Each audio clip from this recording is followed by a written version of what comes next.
Mother Clare, we all have emotional wounds from childhood and growing up that we have to deal with at some point. And we all find different ways of trying to heal that. How would you go about helping somebody to heal those emotional wounds?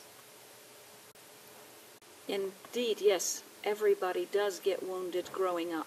It's absolutely true. And then as adults, things happen to us that wound us sometimes more deeply than our childhood wounds, or sometimes they amplify the wounds that were already there.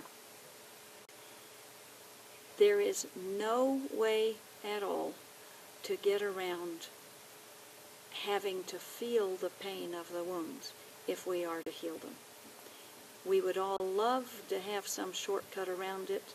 I would highly recommend repression if it worked, but it doesn't.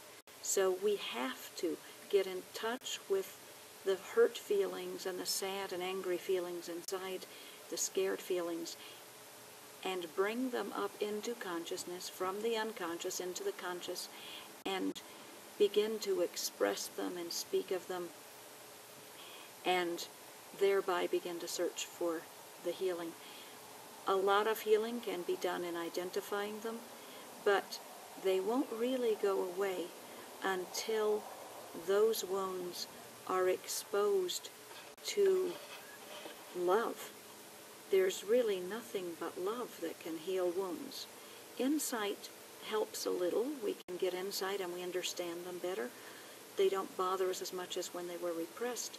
But really it's going to have to be love. And human love will always fail us. It is always inadequate. It leaves us. It breaks down. It's a disappointment. So the only love that will actually heal that is God's love.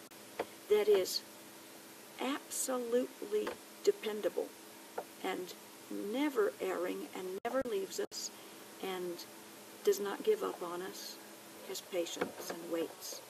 So how do we access God's love, you may say? Well, you'd have to be where you can start to learn to experience it, to feel it, to let that love come down into you.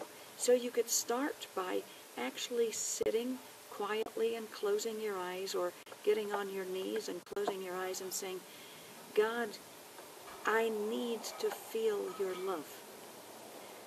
Please pour down your love into me and let me experience it. And you can get still and open, and you should assume that you will experience it, because God never refuses our requests. So know it'll be coming to the extent that you're able to let it in. And you open and let yourself be bathed in it and soak in it. And if you can feel where in you those wounds are, to let it actually pour directly into the wounds and begin to heal those in you, that you can feel loved in those places that hurt so much for lack of love. This is a beginning, only a beginning. It would help if you have a spiritual community that will bring you more of that experience and help you figure out how to get rid of your resistance to allowing that love to penetrate you. That's where a lot of the work lies, is the resistance. God's love pours on us without ceasing, ever. It's like the sun in the sky. It's always shining.